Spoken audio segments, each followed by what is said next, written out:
Andaleeb Wajid is a writer with a repertoire spanning young adult, romance, and horror genres.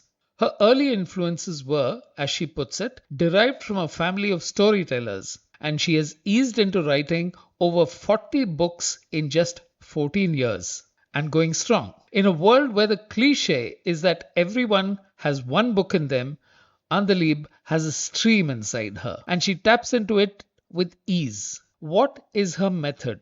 How did it come to define her life? And how does she keep finding the characters who dot her novels? This will be a conversation about how our careers find us at times instead of us searching for them. And Andalib is riffing through the chapters in her life. This is episode 20 of My First Job, the podcast that covers engaging career journeys.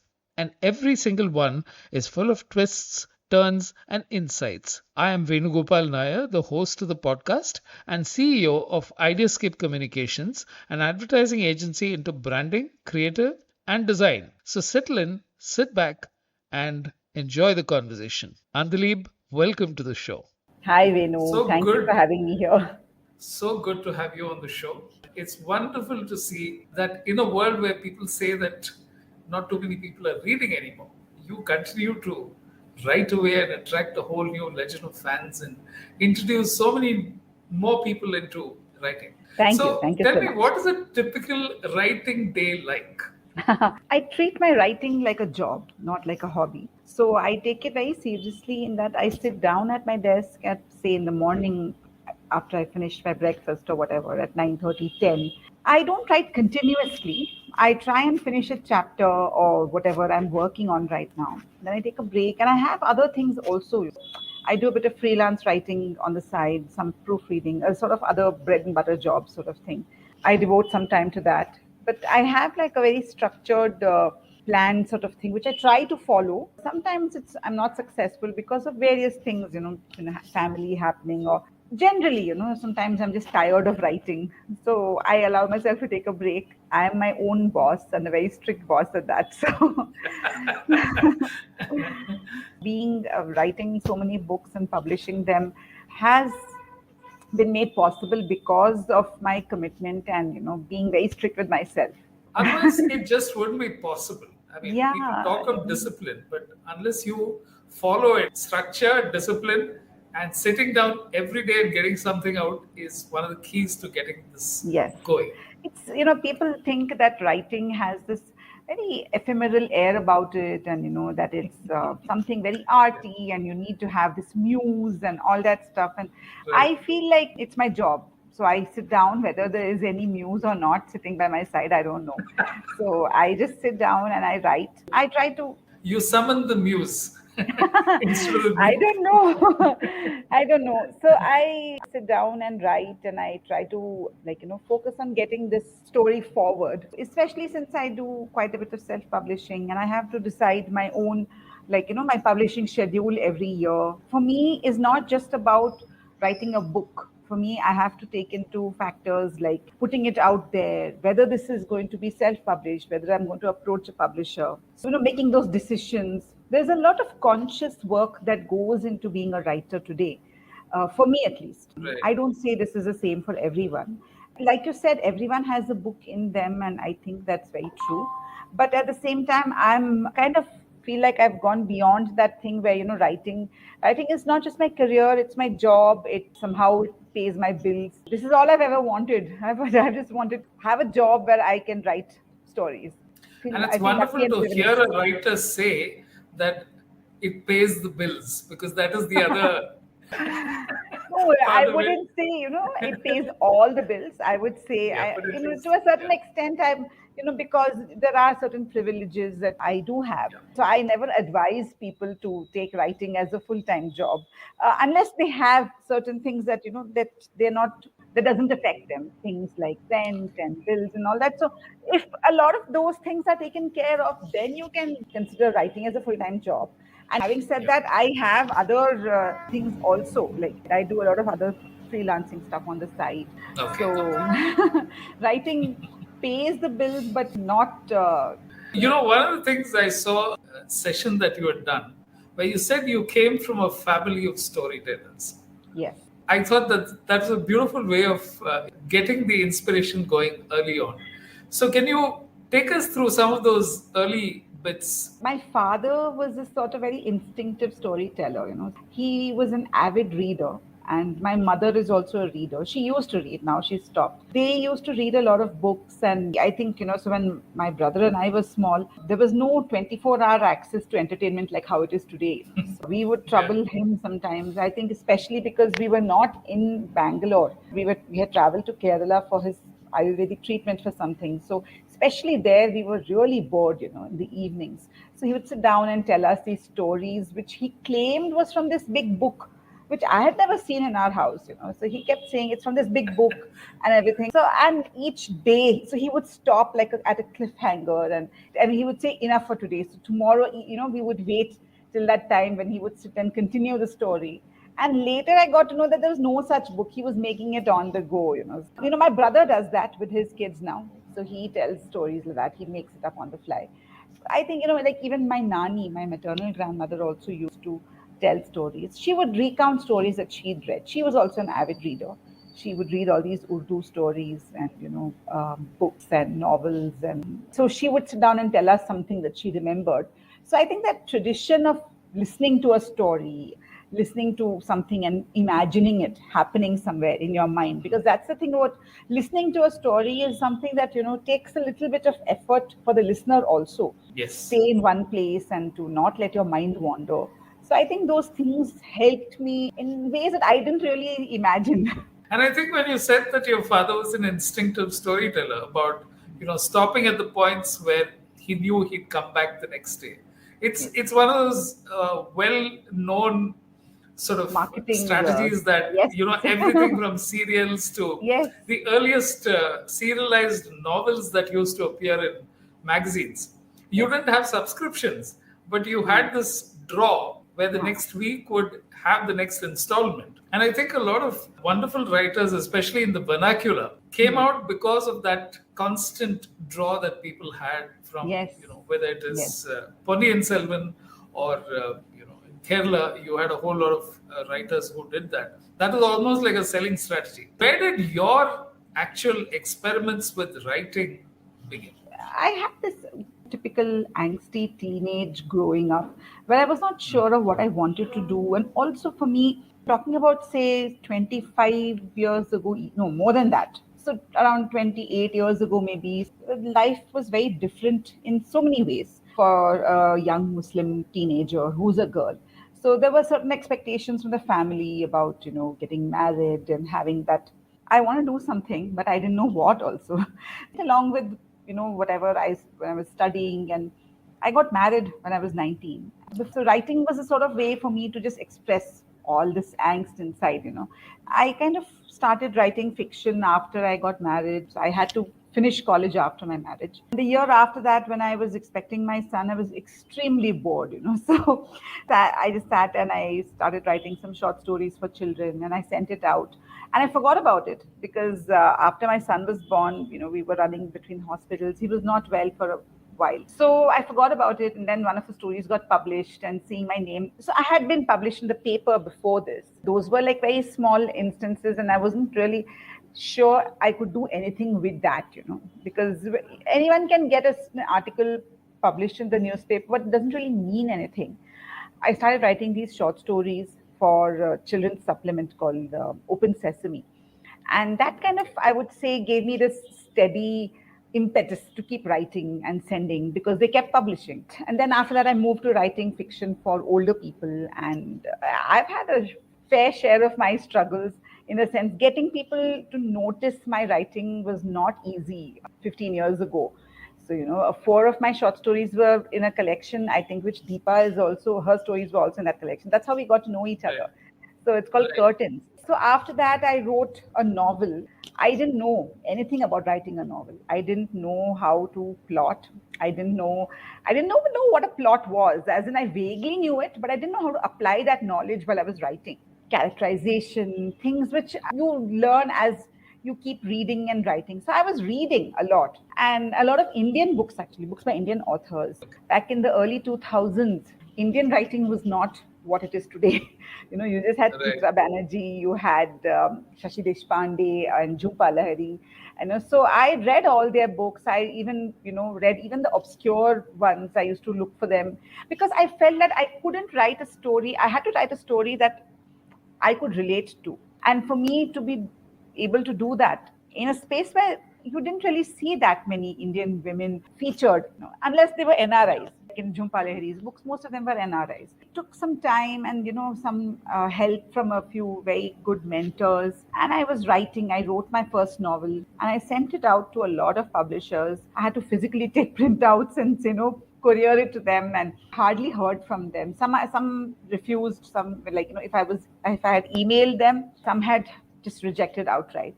There were a lot of problems with that book, I'm sure. But I felt like I wish someone would take the time, to invest the time to make that book better, to help me, in that. But that didn't happen, unfortunately, because I don't blame the publishers. There are a lot of people who want to be writers, Right.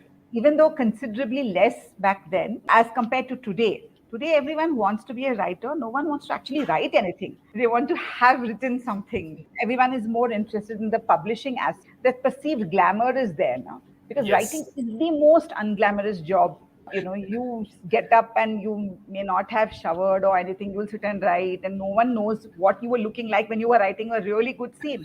And that's like, you get away with it, Yeah. the life of a writer. But when you're publishing, it's you're putting your face out in front of the world, and everyone sees you. They have this impression of you, and I think that's the sort of impression that people have. So they see only that aspect. People from the outside see the last part where we finally, Yes. the writer has finished the book and everything, and it's looking great, and the writer is looking great, and sit on a stage with some celebrity and launch the book. They don't see all the hard work that has gone behind that. It took me a lot of time to find a publisher, and that also was not a very good publisher.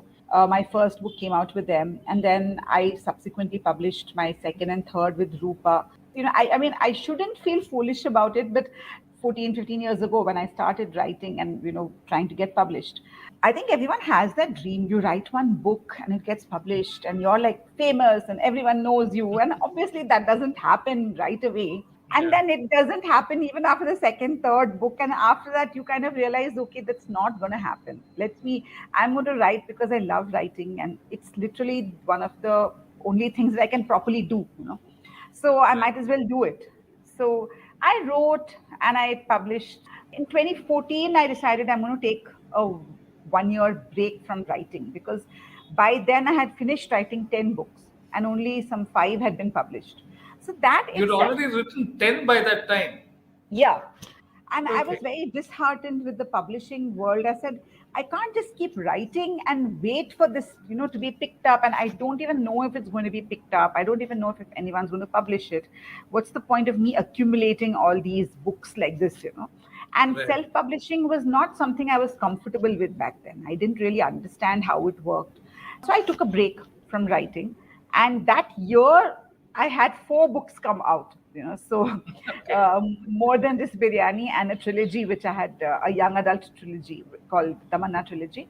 So four books came out, and I was waiting for December 31st because I told myself, so if I take myself, I'm a very strict boss. So if I give myself break, I'm very strict about that also. No, you're not writing before Not very. 2015.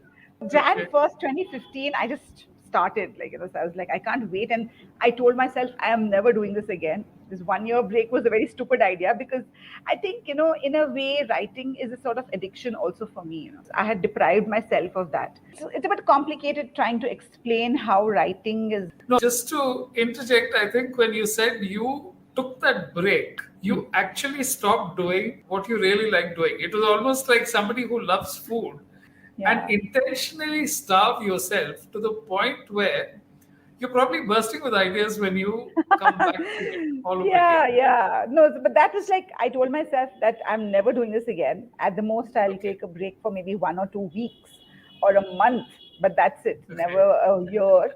Because I don't think I can last for that long without writing.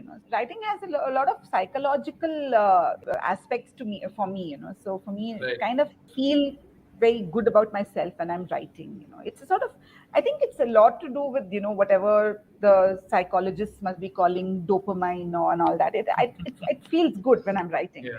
So I'm like, why should I deprive myself of that intentionally? Absolutely.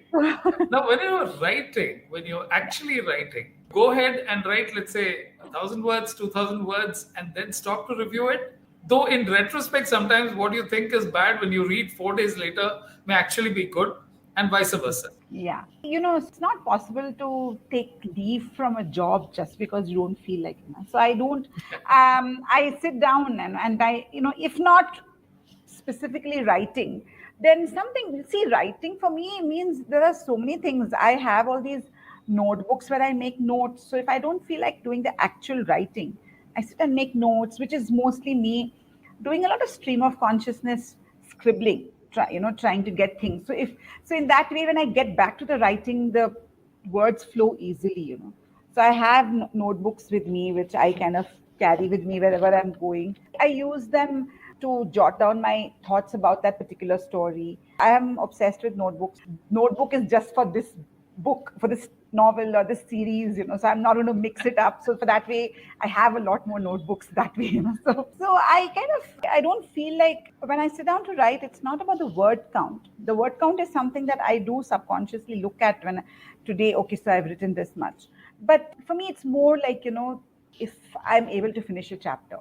So the chapter could be like, say, 900 words, 1,500 words, 2,000 words if I'm in the mood for it, and if it's going really well. But sometimes you have to physically stop because, it physically hurts to write beyond a point. Experimenting with my own, posture and everything. So I kind of know that I can't do beyond a certain point.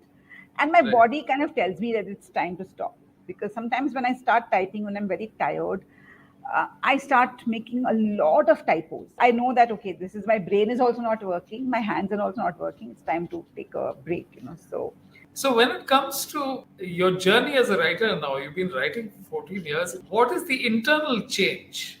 The reason I'm saying is that in a job with more experience, there are certain aspects of the job that get easier. There are certain parts of it which get very monotonous as well. And there are things that keep you going because of some little, spark that came out from somewhere. Like you said, you probably need a break to come back to it to realize how much you like writing.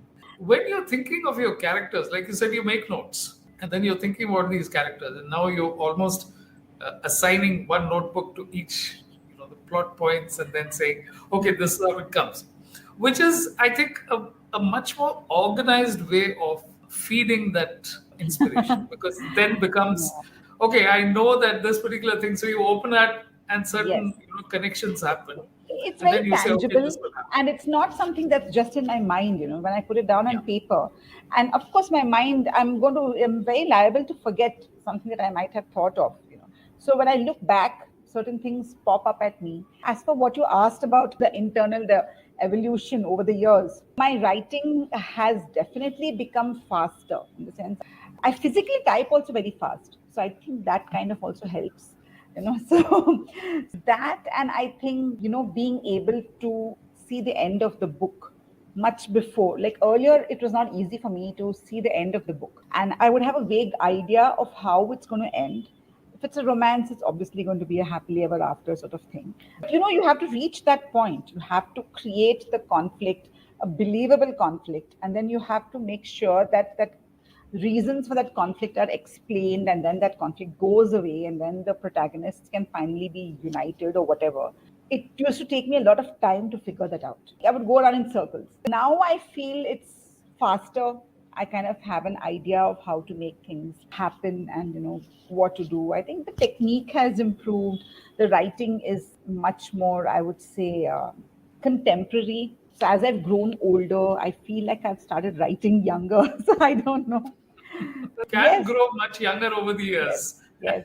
Because when I was younger, I was writing about people who are, say, my age. I was very disconnected from all of it, because I was a stay-at-home mother and I didn't know the world outside. I didn't really, I did two jobs. I did a couple of jobs. There was one job, but I had to go in twice a week.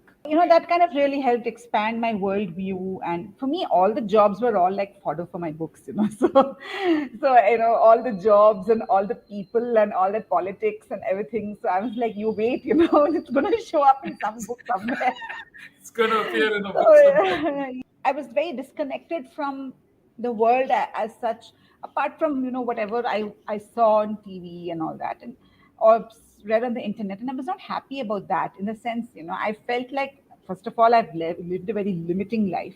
I can't keep writing stories about just like about stories about people like me, because that's not the point. If I am a writer, I should be able to live all these multiple lives. That's one of the advantages of being a writer. And I think as I've grown older, stepped out a lot more and observed people, I have younger friends. I think now that I'm older, I'm able to write about younger people. Like, most of my heroines are in their 20s. When I was in my 20s, I was living a very different life. I was a mother of two kids before 30. These are girls who are nothing like that. I feel very happy about having this alter ego sort of thing. I think that's been my evolution. So, how do you shift gears? Are you writing only one book at a time, or or are you saying that today let me write romance, tomorrow let me do horror, and then No, let's see I how don't it do goes? that. I don't do that because what happens is when I'm writing, you need to get that voice of the character right. I don't want to mix that up. I do end up starting multiple projects and then I kind of let whichever it is take precedence, the one that I feel more pulled towards. So currently, like I would have three projects open in my laptop. Two of them might be romance, one might be thriller. I try not to mix genres when I'm writing.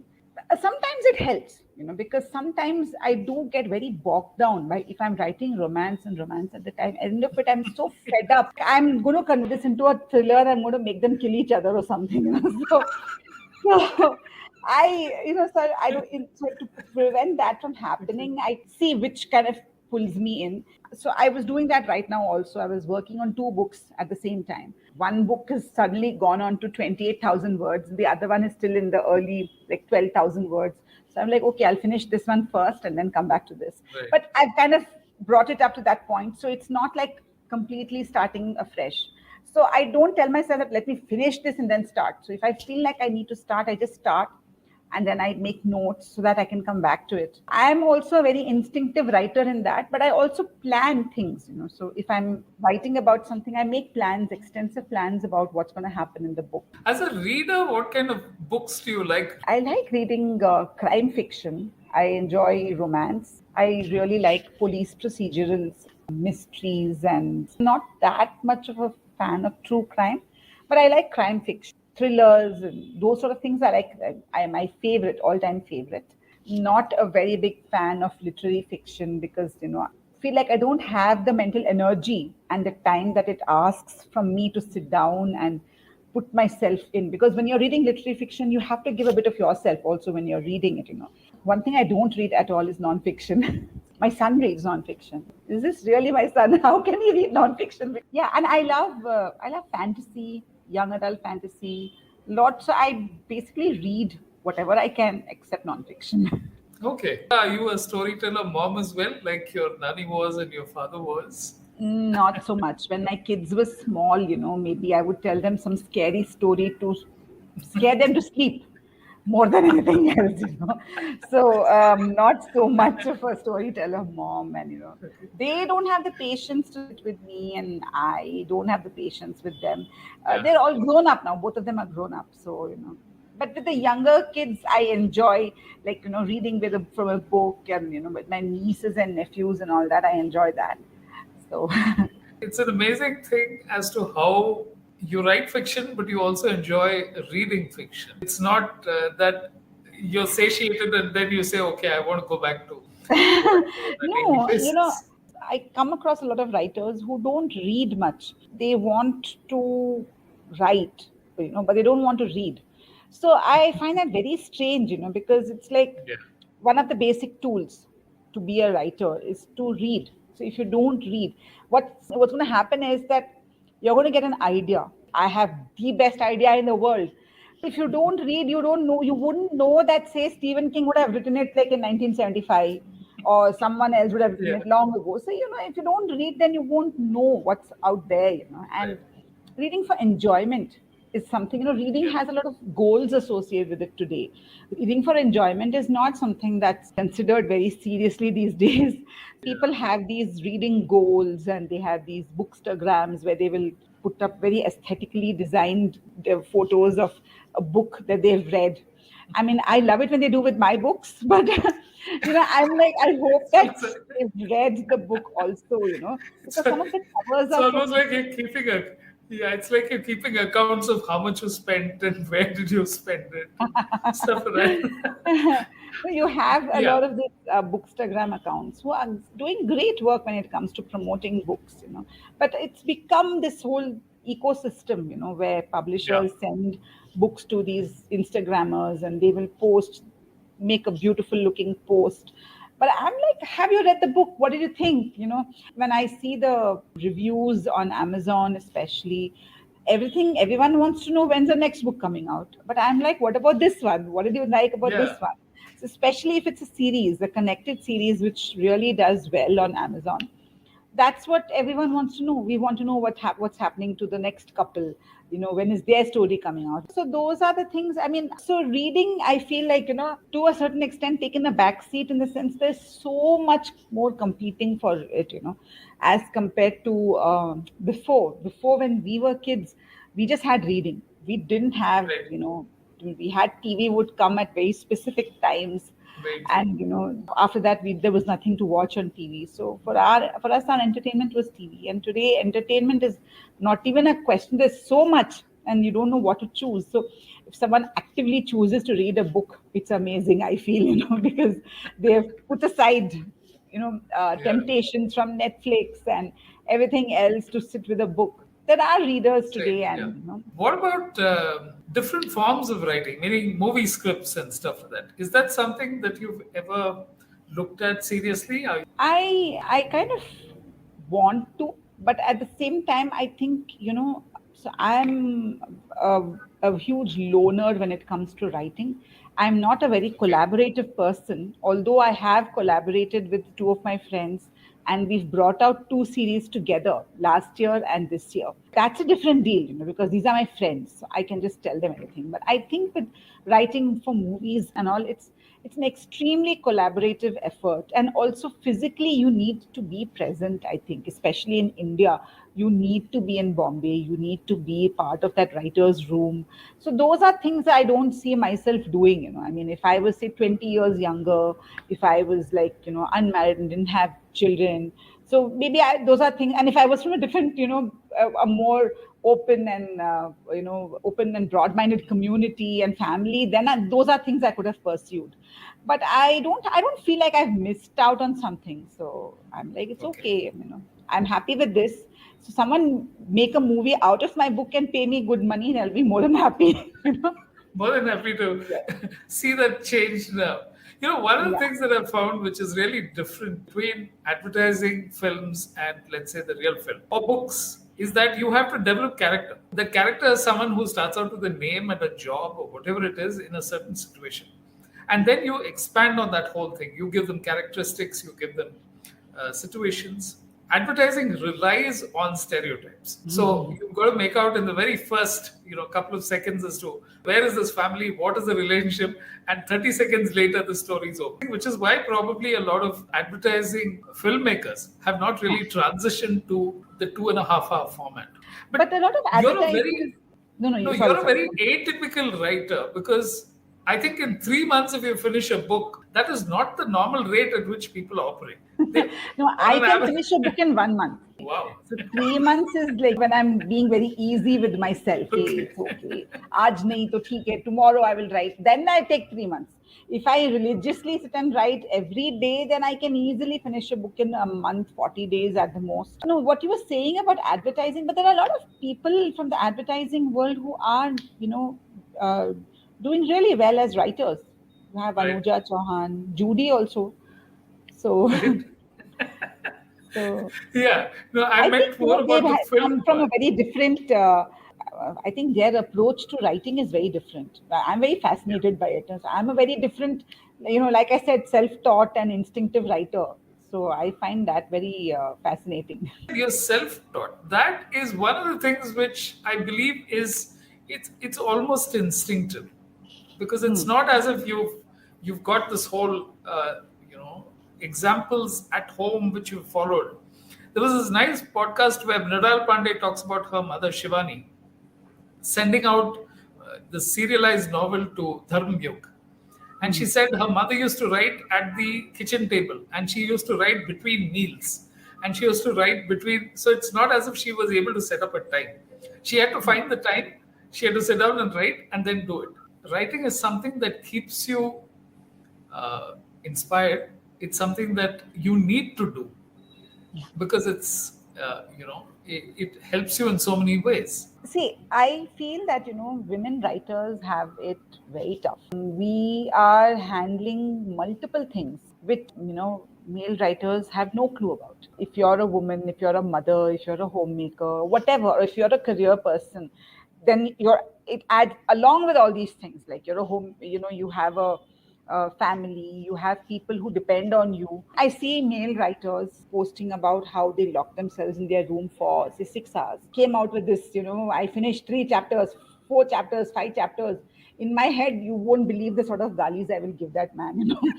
So, because, you had someone cook for you, you had someone take care of the house, you had someone, whether you have kids or not, someone probably brought you food and gave it to you. If all writers had someone who would do all this for them, then everyone will be very productive. You know, so I think women, especially, whatever they do, however they do, I am amazed because each one of us has different issues in our houses, and it could be a sick parent or a sick in-law or someone, and you have to do that and do your writing along with that. So your priorities tend to get watered down as a result. So in my case, I would say I don't tell people, look at me, I'm so focused, I'm so disciplined. If I can do it, you can do it. I don't think everyone can do it because Yeah. you need to have that a sort of ecosystem around you that enables you to write. I had that. I mean, when my mother-in-law was alive, she would take care of the house for me. Until 2 years ago, everything was her domain. So I would just go. She would tell me, "Go do and write." So when you have someone who takes care of that, and my kids are grown up, I have been writing from the time when they were climbing all over me. I've faced that also. They're just grown up now, so thankfully I don't have to deal with that. So many women would write so many wonderful books. That's the sad Yeah, reality of our that's the times. I'm sad part. sorry I ranted about this, but this is a major No, rant for me. I feel very strongly about this, especially when I see male writers posting about their accomplishments. And, I'm like, very few of them, I think, are aware of the sacrifice that goes into maybe their wife yeah. would have, hard work that she would have done. 100% agree, Andaleeb. Everything that you say is 10% true simply because of their gender advantage. Yeah, Tend to have so much more going for them yeah, because yeah, of this. The strange part is that they don't think it's an advantage yeah, because they yeah. never have seen the other side. As far as they're concerned, that was the way they grew up. So Yes. it was not as if things are any different after they get married. So that I think is one of the other aspects which never comes in. So behind whatever the writing that happens, so much has gone behind all that, that it's very hard for someone who is not a writer to understand the sort of things that you had to go through to reach there. Right.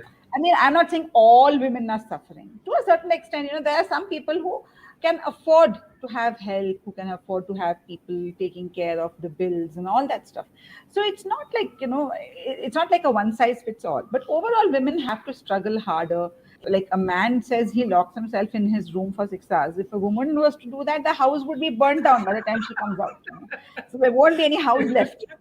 So it's very sad, that women have to do this. I love your honesty, Anjali, because these are the things you must find it a little strange that we've not discussed your books at all. We've spent No, I'm okay. okay. So I'd like to understand from your point of view, is there a book that you really enjoyed writing or something that after you've written, after all these years, you come back to and then say that, yeah, this is something where I think I kind of got close to what I was looking. I don't know how to explain this to you, Vinu, but when I am writing, I really feel like I am not myself. I Okay. really feel like there is some external thing. I don't want to sound like, superstitious or something, but Good. only because when I go back and read it, I'm like, oh my God, did I write this? Whether it's Okay. good or bad, I'm like, I can't believe that I was able to put that sentence together in that way because I Okay. don't have any memory of creating that. I've enjoyed writing a lot of books over the years, and each year something new I'm bringing out. So something is a new favorite. I've just signed a deal with a publisher, with Penguin actually, for a young adult novel that's late this year, I think. And that's one book which I really enjoyed writing because I think I wrote about a very spunky young Muslim girl who goes Okay. out and gets what she wants. And given our the situation in which we are, writing about a girl like that itself is a form of rebellion, because people Right. Very expect, true. they expect your heroines to be a certain way, especially when me being an Indian Muslim woman writer, there's so many adjectives before Yes. writer for me. Yes. My heroines, especially, people have this, people assume everywhere. My recently released Jasmine Villa series, which is very interesting. What happened is I self published the series in 2019. The Westland acquired it last year. And this year in February, they brought out all three books as paperbacks and ebooks. And they've Okay. done a brilliant job with the covers, with the marketing. It looks lovely. Since then, I have published quite a few books because there is no publishing schedule. Whatever it is, I decide. I can publish 3 books today if I want. The readers were used to seeing all this. But the people who hadn't read so many of my ebooks, because as people have certain problems with reading ebook, for them who, they picked up those books now and they are like, this is amazing. We have no idea how you were writing so well about all this. So you would have seen my heroines have evolved from what they were when I was writing and publishing with publishers to when I'm self-publishing, where I don't have to answer anyone. So I would say, the recent this Jasmine Villa trilogy, the heroines are very normal Indian Muslim girls who have these very relatable issues facing them, stuff to do with marriage, and they fall in love and all those sort of things. I find it very hard to specifically pinpoint which book was more enjoyable because No, but some of that's the fine. books were actually very difficult to write, especially the horror ones take a lot of time because I always feel that horror is very subjective. Writing romance is a very universal emotion. Everyone more or less feels the same way. They understand when you read about two people having chemistry or gazes meeting or whatever, you understand it. But horror is very subjective in that what scares me might not scare you. So for me, Right. it takes a lot of time to see whether this really works, whether it's coming out across as scary or whether it's just cheesy. Which range of horror does this fit into? So I find it very fascinating and very tough to write also. So How does it work in self-publishing? You actually do most of the work yourself? when you're self-publishing, you're the publisher, you're the editor, you're the cover designer. If you want it, you don't need anyone. But what we like to do is we do hire people to do the cover for us. Editing, more or less, we do each other's editing if we are working with friends. Mostly it's our own self edits. As for formatting, it's all been made very easy. Technology has made it very easy. You upload a Word document to a certain say software and it'll take care of it. It'll create the ebook for you.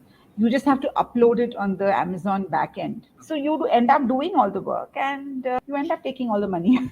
So The thing that I find most interesting, Andaleeb, is through whatever you've told me, you sat and listened, you absorbed in childhood, then you made your first little forays, and then figured out that, okay, this works, this doesn't work, and then you persisted yes, first. in the face of whether it was discouragement, whether it was the family situation, or whether it was whatever it is, you persisted and you managed to go through so many genres and experimented with that. Because I think the other part is that most writers tend to stick to whatever they find is successful and then say, okay, my audience will read this, this is what. You're a writer who explores new audiences apart from new subjects, Yeah. which is refreshing. And the fact that you've taken to self-publishing so easily, because that's another thing where people say no, but then it almost is, it like it goes into character with whatever you've done. Is that a summation, or is it you disagree with parts of that? No, no, no. I think more or less it's right. It's correct. I think self-publishing came to me at a time where I wanted to write and not be stopped by a publisher for telling me that you're Okay. writing too much and we can't publish Right. all of this, because they have their own constraints. No one can publish so much. And I was looking for a way where I could bring out my books and I could put them out to the world. And publishing, traditional publishing, takes a very long time. It takes a year to a year and a half from the time you sign the contract. But getting to the contract stage itself is another 6 months in the works, because getting a publisher interested in your work, them finally asking for the full manuscript, they like it, then they try to convince their sales and marketing team that this book will sell. Then they send the contract and then you sign it. And then after that, a year and a half. So I'm like, I don't have the patience for this. I mean, I will publish with publishers because there is a lot of stigma associated with self-publishing in India. People assume that because you probably didn't get a publisher, you self-published. When I started self-publishing, people were like, but you've been published with Penguin, with Bloomsbury. Why are you self-publishing? I said, because I want to publish and I want to keep writing. I don't want a publisher to stop me. Striking that balance has not been easy, but I'm trying. I was initially worried, if I self publish so much, will this affect how a publisher looks at me? For them, if they bring out one book a year, it's more than enough. Yeah. And here is this person bringing out, say, 5, 6 books a year. So, how am I going to focus on the marketing for their book? So, this year, when Westland brought out Jasmine Villa in February, I put a pause on my self publishing. They have invested a lot and they are doing a great job in terms of marketing. So I shouldn't water it down by bringing out my own books, which might compete for it. Those are certain things that I have to keep in mind. You've so fluidly moved into this whole aspect of what it takes into marketing a book, and how the cover design is important, Yes. and how it sort of gets the core of what the book is all about. In a bookshop, earlier, okay, you see the front. Otherwise, you see only a spine. And these days, when you're scrolling, you just see a set of covers. You're not really seeing much more. So the world has changed. And I think you've changed along with it. And what do you believe is the right amount of marketing? I think writers need to market themselves, especially so. It's not easy. So publishers have a lot of writers, so they are not going to excessively focus on you unless you're a big celebrity, unless you have a very compelling story or something that they know is a surefire hit. No one can say what is going to be a No surefire one hit can anymore. say. Exactly. So marketing is something that writers can't shy away from today. They have to be a part of it. But I also feel again that you need to strike that balance where you can't be so in your face with everyone constantly. Like you can't tell people constantly, like, buy my book, buy my book.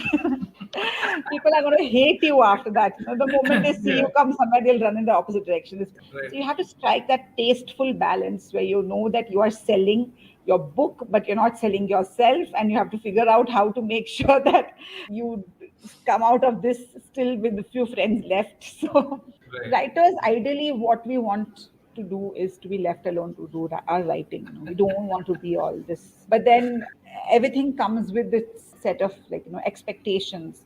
So when you're signing the contract itself with the publisher, there is a certain stipulation about marketing, about appearing for book launches and all that. And when you're self-publishing, you have to do whatever you can. So we, To push it, because yes. social media is free, so Instagram lives where we talk or take questions from readers. So interacting with readers has to happen over time, building a community of readers who want to know what you're working on next. It takes time. Nothing happens overnight. There is no such thing as an overnight success, because that Nothing at overnight all. success has taken a long time to happen. So I am not writing this one book and not writing anything else for another 2 years. Then I mean, of course, you can go ahead and do that, but it will be very difficult to survive in the Right. self-publishing landscape, especially because here it's like if you're out of sight, you're out of mind. Thank you, Andaleeb. Anything that Thank you'd like you. to say to wrap up? Though we haven't spoken about your books, I think you've narrated your journey and Yeah. whatever you went through in such lucid Thank detail. you. I brought in something about my books anyhow. So I talked about, especially Jason Villa because it's recently released and all that. So I Right. hope your viewers will pick it up because, it's a very nice 3-book series.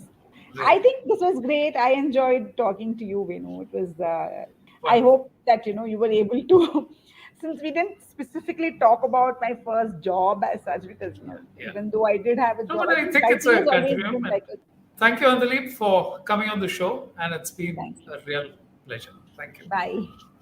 Bye. My First Job, the podcast, is a production from Ideascape Communications. Guest relations, promotions, and creative is managed by Deepa Ravi with occasional support by Venugopal Nair. Archiving and technical help is provided by LPS Jayachandran.